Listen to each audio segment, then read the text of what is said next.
इस पर मिशा ने तपाक से जवाब दिया, एक बार भाई से डांट खाकर चैन नहीं पड़ा तुझे जो फिर से डांट खाने की तैयारी कर रही है। इश्की ने कहा, शूट अप मिशा, मैं उन्हें कहूंगी कि मेरा प्ले देखने आ जाए, मेरे लिए तो आ ही सकते हैं। तब मिहिर बोला, अगर वो यहाँ आ गए न तो परसों की हेडलाइन हो जाएगी ये, और तू शायद भूल रही है अभी तुम्हारा रिलेशनशिप हाइड है। इश्की ने पपी फेस बनाते हुए कहा, यार तू चुप कर, मेरा नन्हा सा दिल तोड़ने वाली बात न किया कर। रूही बोली, अच्छा, अब तुम तीनों की क्लास नहीं है तो चलो हम क्लब चलते हैं। इस पर मिहिर बोला, ये हुई ना मेरी बड़ी बहन वाली बात। उसके बाद चारों क्लब के लिए निकल गए। क्लब में चारों एंजॉय कर रहे थे तभी मिहिर की नज़र दरवाजे की तरफ गई, जहां से राजवीर अंदर आ रहा था। ये देखकर मिहिर ने इश्की से कहा, इश्की वो देख भाई आ रहे हैं। ये सुन सभी उस तरफ देखने लगे तो रूही बोली, लगता है भाई किसी मीटिंग के लिए आए हैं। मिशा ने भी उसका साथ देते हुए कहा, हाँ उनका असिस्टेंट भी आ रहा है। इश्की भी उसी ओर देखते हुए बोली, तेरी बड़ी नज़र है उनके असिस्टेंट पर। तो मिशा ने इश्की के सिर पर चपत लगाते हुए कहा, ऐसी बात नहीं है। तभी मिहिर बोला, अच्छा ठीक है अभी छुप जाओ, भाई को निकलने दो यहाँ से। मिहिर के ये कहते ही सभी छुप गए और राजवीर अपने प्राइवेट रूम में चला गया। उसके जाते ही मिहिर ने कहा, आई थिंक अब हमें भी यहाँ से निकलना चाहिए। इस पर इश्की बोली, क्यों, वो भी तो यहाँ आए हुए हैं, वो जिस भी कारण से भी आए हो हमें उससे क्या, लेकिन हम क्यों जाए। इश्की की बात मानकर एक सभी लोग एक बार फिर से एंजॉय करने लगे। फिर करीब 1 घंटे बाद राजवीर के साथ जितने भी लोग आए थे सभी वहां से निकल गए। ये देख मिहिर ने कहा, भाई के साथ जितने भी लोग थे सभी चले गए हैं, यहाँ तक कि उनका असिस्टेंट भी। फिर भाई अकेले क्या कर रहे हैं। इस पर मिशा नॉर्मल वे में बोली, कुछ काम होगा उनको। तो मिहिर ने इश्की को भड़काते हुए कहा, या फिर कोई और बात होगी। इस पर इश्की उसे घूरकर देखने लगी और उसने कहा, कुछ देर वेट करते हैं। सभी को वेट करते करते करीब 1 घंटे से ज्यादा हो गया था पर राजवीर अभी तक अपने रूम से बाहर नहीं आया था। इस बीच मिहिर इश्की को तरह तरह की बातें बोलकर भड़काए जा रहा था जिससे इश्की को गुस्सा बढ़ रहा था। तभी मिहिर ने कहा, वैसे भाई है ही इतने हैंडसम, कोई भी लड़की उनसे अट्रैक्ट हो जाए, अब इसे कोई कैसे कंट्रोल कर सकता है। इश्की को अब मिहिर की बातों पर यकीन होने लगा तो उसने गुस्से में उठते हुए कहा, तुम रुको, मैं देख कर आती हूँ। ये बोल इश्की गुस्से में तमतमाते हुए राजवीर के प्राइवेट रूम की तरफ बढ़ गई। तभी मिशा ने मिहिर के सिर पर एक चपत लगाते हुए कहा, क्या जरूरत थी तुम्हें उसे भड़काने की। मिहिर बोला, कम ऑन यार, वो रिलेशनशिप ही क्या जिसमें जलन ना हो। दूसरी तरफ इश्की गुस्से के राजवीर के प्राइवेट रूम के पास पहुंच गई। रूम के बाहर राजवीर का बॉडीगार्ड खड़ा था। उसने इश्की को नहीं रोका क्योंकि उसे पता था कि इश्की राजवीर की। इश्की को नहीं रोका क्योंकि उसे पता था कि इश्की राजवीर की वाइफ है। इश्की ने प्राइवेट रूम का दरवाज़ा खोला और सीधा अंदर चली गई। दरवाज़ा खुलने की आवाज़ से राजवीर दरवाजे की तरफ देखने लगा तो उसे इश्की नजर आई, जो किसी को ढूंढ रही थी। राजवीर ने इश्की को देखकर कहा, तुम ये क्या कर रही हो और ढूंढ क्यों रही हो तुम। क्या होगा जब इश्की यूं अचानक राजवीर के प्राइवेट रूम में चली जाएगी। क्या इस तरह इश्की के आने पर राजवीर गुस्सा हो जाएगा या इश्की के सामने खुलेंगे इश्की के कोई गहरे राज। इश्की ने गुस्से में कहा, मैं यहाँ कैसे आई ये छोड़िए, और मैं ढूंढ क्या रही हूँ। मैं आपकी बला की खूबसूरत परियों में से कोई एक खूबसूरत परी को ढूंढ रही हूँ जो यहाँ आपके साथ थी। इश्की की ऐसी बातें सुनकर राजवीर ने कॉन्फस होते हुए बोला, तुम ये क्या बोले जा रही हो। कौन सिखा रहा है तुम्हें ये अनाप शनाप बातें। इश्की ने कहा, ये बातें छोड़ो और मुझे ये बताओ कि उसे आपने कहाँ छुपाया है। राजवीर ने कहा, मैं भी यही हूँ, तुम भी यही हो और ये रूम भी यही है। कोई इस रूम से बाहर नहीं गया है, जो भी होगा रूम में ही होगा। अगर तुम्हें मिल सकता है तो ढूंढ लो उसे। ये बोल राजवीर अपने काम में लग गया और इश्की पूरे रूम में ढूंढने लगी, लेकिन उसे कुछ भी नहीं मिला। वो थककर सोफे पर बैठ गई। राजवीर ने उसे देखते हुए कहा, लगता है वो परी अपने पर फैला कर उड़ गई, इसलिए तुम्हें नहीं मिली। ये इश्की ने राजवीर की तरफ देखते हुए कहा, इसका मतलब आपके साथ कोई नहीं थी? राजवीर बोला, तुम्हें लगता है कि मैं ऐसा कर सकता हूँ? ये सुनकर इश्की ने अपना सिरनामे हिला दिया।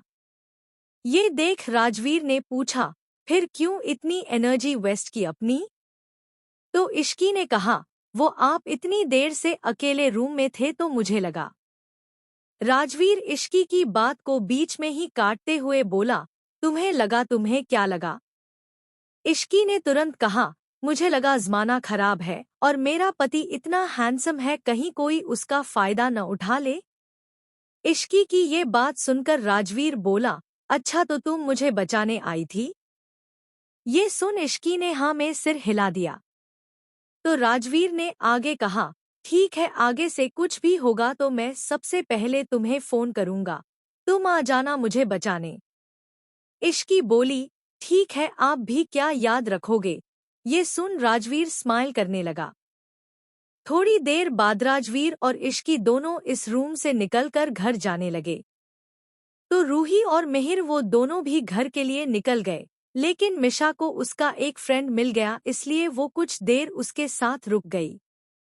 आज इश्की बहुत थक गई थी, इसलिए उसे कार में नींद आ रही थी। ये देख राजवीर ने इश्की को लेकर अपनी बाहों सुला दिया। इश्की भी आराम से सो गई और राजवीर प्यार से उसे देखने लगा। वो उस वक्त को याद करने लगा जब उसने पहली बार इश्की को देखा था और देखते ही इश्की से प्यार कर बैठा था। फ्लैशबैक। करीब 5 महीने पहले राजवीर अपनी कार में बैठकर कहीं जा रहा था। तभी एक मंदिर के पास आकर उसे बहुत भीड़ मिली, जिस वजह से वहां बहुत ट्रैफिक लगा हुआ था। राजवीर की कार भी ट्रैफिक में फंस गई थी। बहुत देर वेट करने पर भी जब ट्रैफिक नहीं खुला तो राजवीर ने इरिटेट होते हुए ड्राइवर से कहा, क्या दिक्कत हो गई है, जाकर देखो। ये सुन ड्राइवर कार से निकल के आगे चला गया। फिर कुछ देर बाद वापस आकर बोला, सर आगे 2 ट्रक की टक्कर हो गई है, एक ट्रक पलट चुका है, ट्रैफिक खुलने में कम से कम 1 घंटा लगेगा। ये सुनकर राजवीर अपनी कार से बाहर आया और उसने कहा, मैं मंदिर के अंदर जा रहा हूँ, जब ट्रैफिक खुल जाए तो बुला लेना। बोलकर राजवीर मंदिर के अंदर चला गया। मंदिर में बहुत से लोग थे। राजवीर आराम से जाकर एक पेड़ के नीचे बैठ गया और अपने फोन में कुछ करने लगा। कुछ देर बाद राजवीर की नज़र एक लड़की पर गई, जो मंदिर के अंदर चुपचाप बैठी थी। उसकी आंखों में आंसू थे। राजवीर उसे देखकर एक पल के लिए उसमें ही खो सा गया। वो लड़की बार बार अपने आंसू को पोंछ रही थी और ना रोने की कोशिश कर रही थी। राजवीर एकटक बस उसे ही देखे जा रहा था। उसका दिल कर रहा था जैसे वो उसके पास जाए और उसे गले लगाकर कहे कि अब रोने की कोई जरूरत नहीं है। तभी राजवीर के असिस्टेंट ने उसके पास आकर कहा, सर अब ट्रैफिक क्लियर हो गया है। तो राजवीर ने समर की तरफ देखकर कहा, वो लड़की देख रहे हो? समर बोला, यस सर। राजवीर ने कहा, पता लगाओ क्या प्रॉब्लम उसकी और सॉल्व करो। ये बोल राजवीर वहां से निकल गया। फ्लैशबैक। इश्की आराम से राजवीर की बाहों में सो रही थी। राजवीर उसे देखकर अपने मन में बोला, उसी दिन मैं तुम पर दिल हार बैठा था, लेकिन फिर भी तुम्हारे बारे में कुछ जानना नहीं चाहता था, क्योंकि मैं ये बात नहीं मानना चाहता था कि मैं तुमसे प्यार कर बैठा हूँ। मैं नहीं चाहता था कि राजवीर सिंघानिया की कोई कमजोरी बने। मैं अपनी हर कमजोरी को खत्म कर देना चाहता था, लेकिन ऐसा कर ना सका। मेरी किस्मत से तुम इस तरह जुड़ी थी कि तुम खुद ही मेरे घर आ गई। वो भी मेरी आंखों के सामने। इश्की आराम से राजवीर की बाहों में सो रही थी। राजवीर उसे देखकर अपने मन में बोला, उसी दिन मैं तुम पर दिलहार बैठा था, लेकिन फिर भी तुम्हारे बारे में कुछ जानना नहीं चाहता था क्योंकि मैं ये बात नहीं मानना चाहता था कि मैं तुमसे प्यार कर बैठा हूँ। मैं नहीं चाहता था कि राजवीर सिंघानिया की कोई कमजोरी बने। मैं अपनी हर कमजोरी को खत्म कर देना चाहता था, लेकिन ऐसा कर ना सका। मेरी किस्मत से तुम इस तरह जुड़ी थी कि तुम खुद ही मेरे घर आ गई, वो भी मेरी आंखों के सामने। राजवीर फिर आगे सोचने लगा कि कैसे इश्की हर पल उसके सामने आ जाती थी, उससे टकरा जाती थी और फिर धीरे धीरे राजवीर ने ये बात मान ही ली कि वो इश्की से प्यार कर बैठा है। अब वहीं उसके लिए सब कुछ बन गई है। तभी राजवीर की कार रुकी और ड्राइवर ने कहा, सर हम घर पहुंच गए हैं। ड्राइवर की आवाज सुनकर इश्की भी उठ गई। दोनों अपने रूम में गए और रूम में जाते ही इश्की अपने बेड पर गिर पड़ी और बोली, मेरा प्यारा बेड, दुनिया की सबसे बड़ी खुशी यही है। मैं तुम्हें कितना मिस करती हूँ। काश मैं तुम्हें बता पाती। उसकी बात सुन राजवीर ने मुस्कुराते हुए उसकी तरफ देखकर कहा, तभी 24 घंटे में से 15 घंटे बेड पर ही पड़ी रहती हो। इश्की उसे घूरकर देखते हुए बोली, अब तो मैं कम सोती हूँ, और वैसे भी कॉलेज 9 to 5 है, तो 8 घंटे मैं कॉलेज में ही रहती हूँ, तो झूठा इल्जाम ना लगाए मुझ पर। ये बोल इश्की ने अपना मुंह बना लिया। फिर तुरंत उसे कुछ याद आया। वो राजवीर की तरफ देखकर बोली, ये सब बात छोड़िए और ये बताइए कि मेरा गिफ्ट कहाँ है। इश्की की बात सुन राजवीर ने अपनी जेब से एक बॉक्स निकाला और उसे देते हुए कहा, ये रहा तुम्हारा गिफ्ट। इश्की ने उस बॉक्स को ध्यान से देखते हुए पूछा, क्या है इसमें? राजवीर ने तुरंत जवाब दिया, खुद खोल कर देख लो। इश्की ने जब वो बॉक्स खोला तो देखा कि उसमें एक बहुत ही प्यारी डायमंड रिंग थी। ये देखकर इश्की बोली, वाओ डॉट, ये कितनी प्यारी है। राजवीर ने कहा, तुमसे ज्यादा नहीं, अब लाओ मैं पहना देता हूँ। फिर राजवीर ने इश्की को वो रिंग पहना दी। तभी इश्की बोली, मैं जाकर मिशा को देख आती हूँ। ये बोलकर इश्की मिशा के रूम में चली गई, लेकिन वहां मिशा नहीं थी। जिसे देख इश्की ने सोचा, मिशा कहाँ है? रूही दी से पूछती हूँ। ये बोल इश्की रूही के रूम में चली गई जहां पर मिहिर भी था। तभी इश्की ने आकर पूछा, दी मिशा कहाँ है? रूही ने कहा, मिशा को उसके स्कूल का फ्रेंड मिल गया था तो उसी के साथ कुछ देर के लिए रुक गई। इश्की बोली, अच्छा, लेकिन आप दोनों इतने दुखी दिख रहे हो। इश्की की इस बात पर मिहिर ने कहा, वो इसलिए क्योंकि दी का वो सो कॉल्ड बॉयफ्रेंड इन्हें इनकी बेस्ट फ्रेंड के साथ मिलकर चीट कर रहा था। ये सुनते ही इश्की हैरानी से बोली, क्या? लेकिन कोई ऐसा कैसे कर सकता है? रूही ने कहा, कर सकते हैं इश्की, ये दुनिया बहुत मतलबी है। वो सिर्फ मेरे नाम की वजह से मेरे साथ था, क्योंकि मेरे नाम के पीछे सिंघानिया है। इश्की ने हैरान होते हुए पूछा, पर दी आपकी दोस्त? वो तो आपकी बचपन की दोस्त थी ना, वो ऐसा कैसे कर सकती है? रूही ने कहा, मैंने भी यही सोचा था, लेकिन मुझे क्या पता था मेरी सबसे अच्छी दोस्त ही मुझसे जलती है और मेरे पीछे ये सब चल रहा है। उस रात को जब मैं आई थी, तभी मुझे पता चला था। इश्की ने समझाते हुए कहा, दी अब आप इन लोगों के बारे में सोचकर दुखी मत हो। ये लोग किसी के सगे नहीं हो सकते। देखना बहुत जल्द आपस में ही लड़कर अलग हो जाएंगे और एक दिन इन्हें पता चलेगा कि इन्होंने क्या खोया है। इश्की की ये बात सुनकर रूही ने कहा, मैंने अब ये सोचना छोड़ दिया है इश्की। वैसे मिहिर, तुम मिशा को कॉल करके पूछो कहाँ है वो और कब तक आएगी। ये सुनकर मिहिर मिशा को कॉल करने लगा, लेकिन मिशा ने कॉल नहीं उठाया। तो मिहिर ने कहा, मुझे ना इस लड़की का सीन समझ में नहीं आता है, अब कॉल भी नहीं उठा रही। रूही बोली, किसी दिन ये लड़की हमें बुरी तरह से फंसा देगी।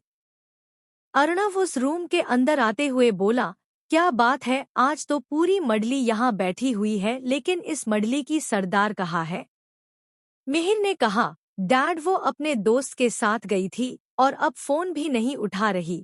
प्लीज मॉम को संभाल लीजिएगा। अर्णव ने कहा, क्या मतलब फोन नहीं उठा रही?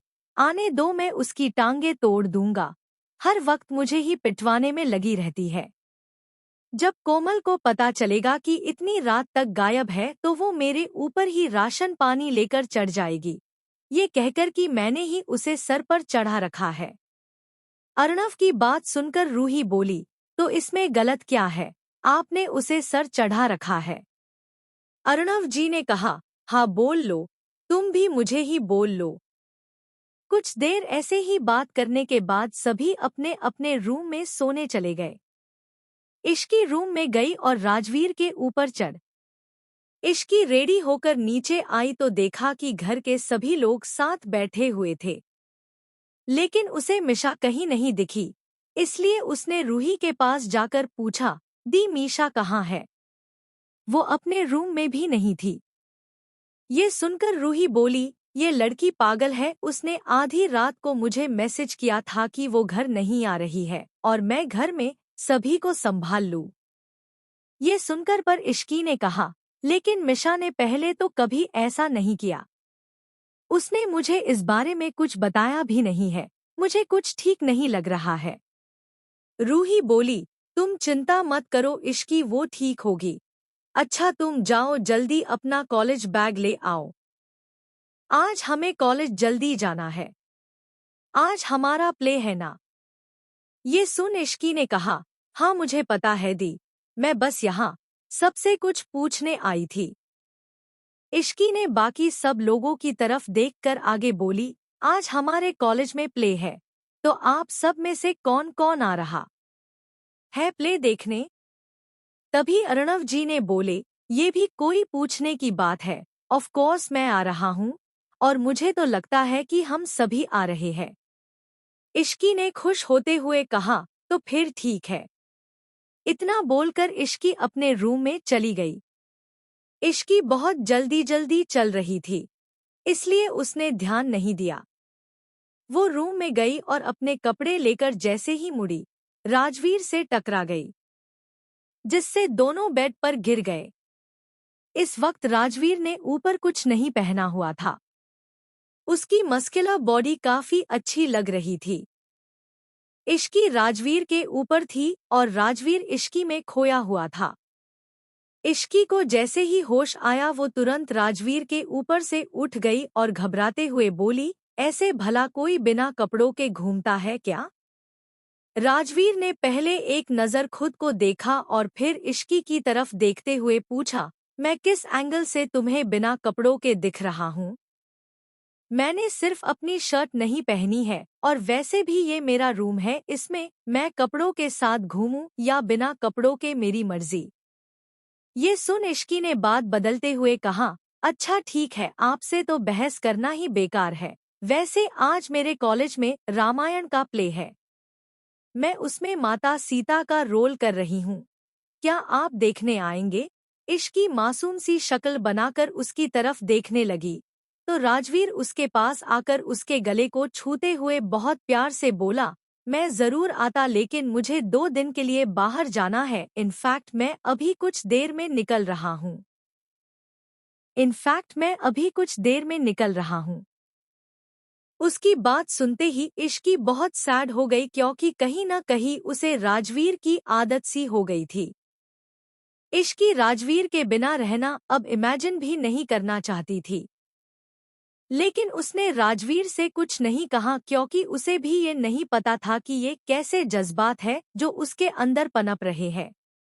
इश्की को सैड देखकर राजवीर ने उसके फोरहेड पर किस किया और कहा, मैं बस 2 दिन के लिए जा रहा हूँ, इसमें इतना सैड होने वाली क्या बात है? मैं रोज तुमसे बात करूंगा। इस पर इश्की बोली, ठीक है, आप कब तक निकल रहे? राजवीर ने कहा, बस अभी। ये बोलते हुए राजवीर ने शर्ट पहन ली। तो वहीं इश्की भी अपना कॉलेज बैग लेकर बोली, ठीक है, फिर मैं कॉलेज के लिए निकलती हूँ। इश्की जाने को हुई ही थी कि तभी राजवीर ने उसका हाथ पकड़कर उसे अपने करीब खींच लिया और इश्की को कसकर गले लगा लिया। राजवीर के इस एक्शन से इश्की शॉक्ड थी। आज पहली बार राजवीर ने इश्की को गले लगाया था। उसके इस एक्शन से इश्की के दिल को कुछ आराम मिला। उसने भी राजवीर को गले लगा लिया और अपनी आंखें बंद कर ली। कुछ देर बाद राजवीर इश्की से दूर हुआ और फिर से उसके सिर पर किस करते हुए बोला, अपना ध्यान रखना। ये सुन इश्की स्माइल करते हुए वहां से चली गई। कुछ देर बाद सभी कॉलेज पहुंच चुके थे। रूही ने सभी को देखकर जल्दी से रेडी होने को कहा। तभी इश्की बोली, मैं कब से मिशा को कॉल कर रही हूँ, लेकिन वो कॉल नहीं उठा रही। पता नहीं क्यों मुझे कुछ ठीक नहीं लग रहा। तभी मिहिर ने उसे समझाते हुए कहा, तुम चिंता मत करो इश्की, मैंने अपने फ्रेंड से उसका नंबर ट्रैक करने के लिए बोल दिया है। बहुत जल्दी उसका पता चल जाएगा, वो बिल्कुल ठीक होगी। जब उसका पता चलेगा तो तुम खुद जाकर और उसका कान पकड़ कर ले आना। मिहिर की बात सुन रूही बोली, पता नहीं क्यों मिहिर, अब तो मुझे भी कुछ ठीक नहीं लग रहा। उसने आज से पहले कभी ऐसा नहीं किया है। मिहिर ने एक बार फिर से समझाते हुए रूही और इश्की को समझाते हुए कहा, दी आप बिल्कुल चिंता मत करें, आप बस प्ले पर फोकस रखें, ये बस कुछ ही देर में स्टार्ट हो जाएगा। मिहिर इश्की को देखते हुए बोला, और तुम जल्दी से जाकर रेडी हो जाओ। इश्की जल्दी से रेडी होने चली गई और रूही सभी को इंस्ट्रक्शन देने लगी। कॉलेज में घर के सभी लोग प्ले देखने कॉलेज आए थे। अभी एक एक करके सबका परफॉर्मेंस चल रहा था और सभी लोग प्ले एंजॉय कर रहे थे, लेकिन अंदर ड्रेसिंग रूम का माहौल काफी टेंस भरा था। मिहिर परेशान सा इधर उधर टहल रहा था। तभी रूही उसके पास आकर बोली, मिहिर तुमने अभी तक चेंज नहीं किया है, तुम्हारा पार्ट आने वाला है, जाओ जाकर चेंज कर लो। मिहिर बोला, दी मिशा का कुछ पता नहीं चल रहा। मैंने जिसको मिशा का नंबर ट्रैक करने को कहा था, उसने नंबर ट्रैक करके उसका लोकेशन दिया था, लेकिन जब मेरे लोग वहां गए तो देखा कि मिशा वहां थी ही नहीं। रूही चिंता करते हुए बोली, हमें इस बारे में अब डैड को बता देना चाहिए, अब वही कुछ कर सकते हैं। दोनों बात कर रहे थे तभी इश्की अपना पार्ट कंप्लीट करके उनके पास आ गई। उसे देखकर मिहिर बोला, इश्की, क्या तुम भाई से मिशा को ढूंढने को कह सकती हो? अगर भाई ये करे तो मिशा का पता कुछ मिनट में ही चल जाएगा। इश्की बोली, राजवीर तो 2 दिन के लिए बाहर गए हैं। रूही बोली, मिहिर तुम जाकर रेडी हो जाओ, पहले प्ले कंप्लीट करते हैं, तब तक मैं डैड से बात कर लेती हूँ। इश्की बोली, हाँ दी, आप ठीक कह रही हो। मिहिर रेडी होने चला गया। इश्की और रूही ने इशारे से अर्णव को अपने पास बुलाया। अर्णव उनके पास आकर बोला, क्या बात है, मुझे ऐसे प्ले के बीच में क्यों बुलाया? इस पर रूही बोली, डैड मिशा का रात से कुछ पता नहीं चल रहा है। अर्णव हैरान होते हुए बोला, व्हाट? वो अभी तक घर नहीं आई है? रूही बोली, डैड घर आना तो दूर, कल से उसका कुछ पता नहीं चल रहा है। हमने अपने लेवल पर हर तरीके से ट्राई करके देख लिया। अर्णव बोला, ठीक है तुम दोनों चिंता मत करो, उसे कुछ नहीं होगा, मैं जाकर पता करता हूँ। ये बोलकर अर्णव वहां से चला गया। वहीं इश्की और रूही दोनों वापस प्ले पर फोकस करने लगे। कॉलेज में घर के सभी लोग प्ले देखने कॉलेज आए थे। अभी एक एक करके सबका परफॉर्मेंस चल रहा था और सभी लोग प्ले एंजॉय कर रहे थे, लेकिन अंदर ड्रेसिंग रूम का माहौल काफी टेंशन से भरा हुआ था। मिहिर परेशान सा इधर उधर टहल रहा था।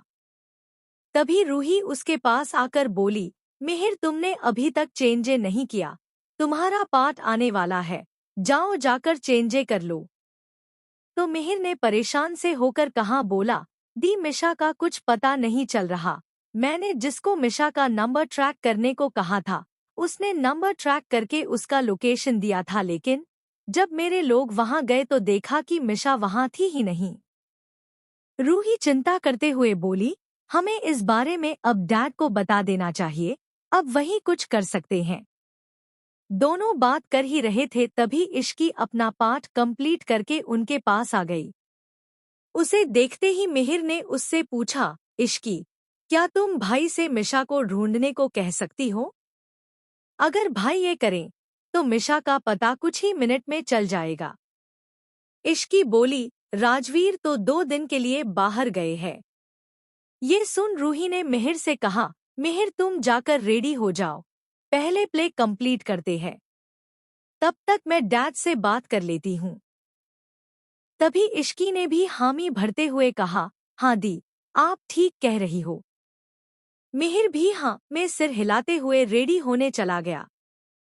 वहीं इश्की और रूही ने इशारे से अर्णव को अपने पास बुलाया और अर्णव ने आते ही पूछा, क्या बात है, मुझे ऐसे प्ले के बीच में क्यों बुलाया? इस पर रूही बोली, डैड मिशा का रात से कुछ पता नहीं चल रहा है। अर्णव ने हैरान होते हुए कहा, व्हाट? वो अभी तक घर नहीं आई है? रूही ने परेशान सी होकर जवाब दिया, डैड घर आना तो दूर, कल से उसका कुछ पता ही नहीं चल रहा है। हमने अपने लेवल पर हर तरीके से ट्राई करके देख लिया। अर्णव ने उन दोनों की तरफ देखकर समझाते हुए कहा, ठीक है तुम दोनों चिंता मत करो, उसे कुछ नहीं होगा।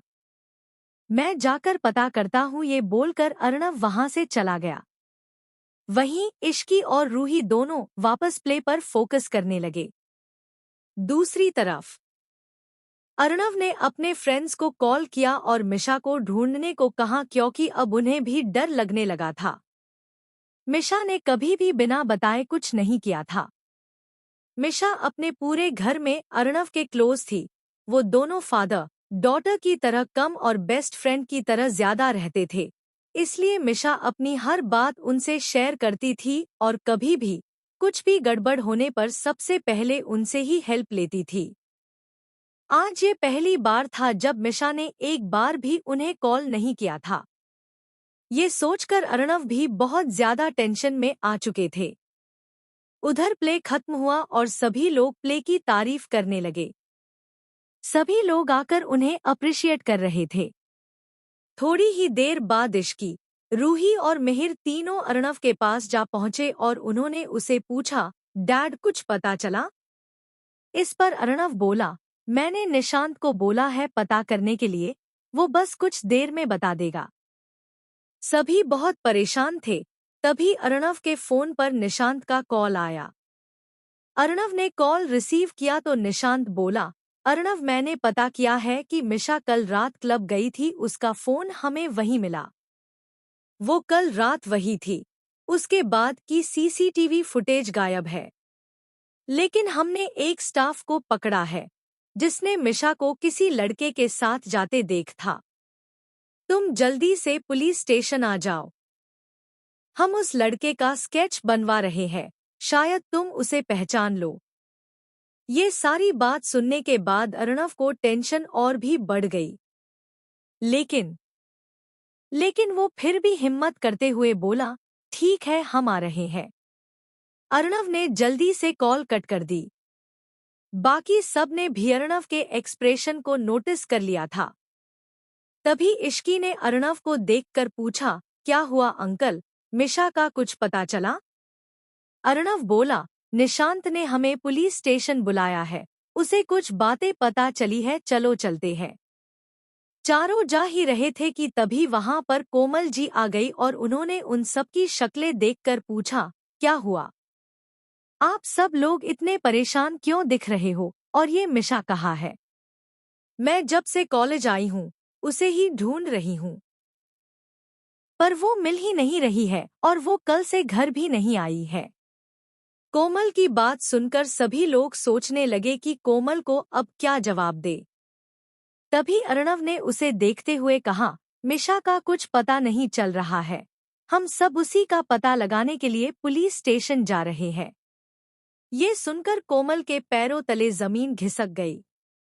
वो गिरने ही वाली थी कि तभी मिहिर ने उन्हें पकड़ लिया और उन्हें समझाते हुए बोला, मॉम प्लीज संभालिए अपने आप को, मिशा को कुछ नहीं होगा, आप चिंता मत करो। कोमल की ये हालत देखकर अर्णव उनकी आंखों में देखकर भरोसा दिलाते हुए बोला, कोमल मिशा मेरी भी बेटी है, मैं उसे जल्दी ही ढूंढ लूंगा। तुम बस हिम्मत मत हारो और जाकर थोड़ा आराम कर लो। कोमल ने उनकी तरफ आंसू भरे आंखों से देखा और फिर वहां से चली गई। Police station. सभी लोग जल्द ही पुलिस स्टेशन पहुंच गए। तभी निशांत ने सभी को एक स्केच दिखाते हुए पूछा, क्या तुम लोग इस लड़के को जानते हो कि ये कौन है? इस पर रूही बोली, हाँ ये मिशा का वही फ्रेंड है जिसके साथ मिशा क्लब में रुक गई थी। तो निशांत ने कहा, हमें वहां पूछताछ से पता चला है कि ये लड़का वहां अकेला नहीं था, उसके साथ 4 और लड़के थे, लेकिन किसी को भी उनका चेहरा याद नहीं है। फिर निशांत आगे बोला, हमने इस लड़के के बारे में पता लगाया है। इस लड़के का नाम ध्रुव है और ये यहाँ के एमपी का बेटा है। ये सुनते ही अर्णव बोला, चाहे एमपी का बेटा हो या सीएम का, मुझे कोई फर्क नहीं पड़ता। तुम बस मिशा का पता लगाओ। तुम ये बात तो अच्छे से जानते ही हो कि अगर राजवीर इसमें इन्वॉल्व हो गया तो क्या होगा। इस पर निशांत बोला, हमने अपनी पूरी टीम इस केस पर लगा दी है, लेकिन मुझे लगता है तुम्हें एक बार राजवीर से बात कर लेनी चाहिए। ये एक लड़की का मैटर है और ऑलरेडी इतना टाइम निकल गया है, पता नहीं अब तक क्या कुछ नहीं हो गया होगा उसके साथ। ये बात सुनते ही इश्की घबराते हुए बोली, आप ये कैसी बातें कर रहे हैं? मिशा को कुछ नहीं होगा, वो बहुत ब्रेव है। आप बस जल्दी से उसे ढूंढ निकालिए। इश्की की बात सुनकर निशांत ने कहा, मैं समझ सकता हूँ अभी आप सब पर क्या बीत रही होगी, लेकिन सच्चाई को झुठलाया नहीं जा सकता। आज भी न्यूज़ आती रहती है लड़कियों के साथ गलत होने की, और मैं तो उस आंकड़े की बात कर रहा हूँ जो रिपोर्ट होती है। ना जाने कितने ही ऐसे केस होंगे जो कभी रजिस्टर ही नहीं होते। निशांत की ऐसी बातें सुनकर इश्की डर गई और बाहर जाकर हड़बड़ी में राजवीर को कॉल करने लगी, लेकिन राजवीर का कॉल लग ही नहीं रहा था। इश्की ने बार बार ट्राई किया, लेकिन आखिर में उसे गुस्सा आ गया और उसने गुस्से में अपना फोन जमीन पर फेंक दिया, जिससे फोन के टुकड़े हो गए। तभी रूही इश्की के पास आई और बोली, इश्की प्लीज संभालो अपने आप को, मिशा बिल्कुल ठीक होगी। तो इश्की खुद को संभालने की कोशिश करते हुए रुआसी आवाज में बोली, दी आपने निशांत अंकल की बातें नहीं सुनी, वो क्या कह रहे थे? ऊपर से राजवीर का कॉल भी नहीं लग रहा। क्या फायदा इतने बड़े आदमी होने का जब आप अपनों को ना बचा पाए? क्या फायदा इतना बड़ा नाम होने का जब वो नाम अपनों की हिफाजत ही ना कर पाए? इस पर रूही इश्की को हिम्मत देते हुए बोली, ऐसी बात नहीं है इश्की, बल्कि आज तक हम में से किसी ने भी कभी किसी को ये नहीं बताया है कि हम राजवीर सिंघानिया के भाई बहन हैं, क्योंकि हमें अपना नाम बनाना था। अगर किसी को ये पता चलता कि हम राजवीर सिंघानिया के भाई बहन हैं, तो सभी हमें हमारी काबिलियत से नहीं बल्कि हमारे नाम से जज करते। पर आज लग रहा है कि काश हमने सभी को बता दिया होता, तो आज किसी की इतनी हिम्मत नहीं होती कि हमारी तरफ आंख उठाकर भी देख सके। तभी इश्की घबराते हुए बोली, दी अब हम क्या करें? पता नहीं मिशा किस हाल में होगी। ये लोग कब तक उसका पता लगाएंगे? रूही ने कुछ सोचकर जवाब दिया, तुम सही कह रही हो इश्की, पर हमारे पास कोई ऑप्शन भी तो नहीं है। अगर भाई होते तो शायद कुछ हो पाता। पूरे शहर की पुलिस इस वक्त मिशा को ढूंढ रही थी। तभी पुलिस को कहीं से ध्रुव का पता चला। पुलिस ने ये बात मिशा की फैमिली को भी बता दी, तो अर्णव ने निशांत को देखते हुए कहा, मैं भी तुम्हारे साथ चलूंगा।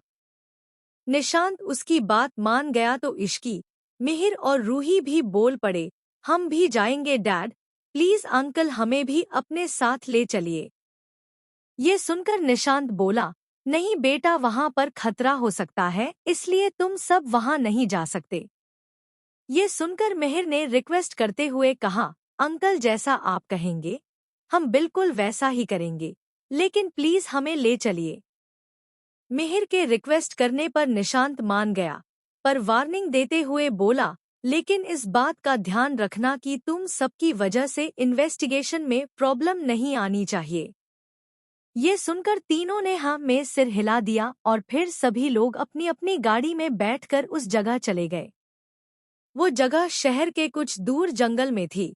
सभी लोगों ने जंगल से कुछ दूरी पर ही अपनी गाड़ी रोक दी और निशांत ने गाड़ी से बाहर आकर कहा, यहाँ से हमें पैदल ही जाना चाहिए क्योंकि हम किसी को भी चौकन्ना नहीं कर सकते, नहीं तो वो लोग भाग जाएंगे। इस पर सभी लोग धीरे धीरे आगे बढ़ने लगे, लेकिन इश्की, रूही और मिहिर को कार में ही रुकने को कहा गया। जब सभी लोग उस घर के पास पहुंचे तो उन्होंने देखा कि घर के आसपास बहुत से गुंडे मौजूद थे जो घर को प्रोटेक्ट कर रहे थे।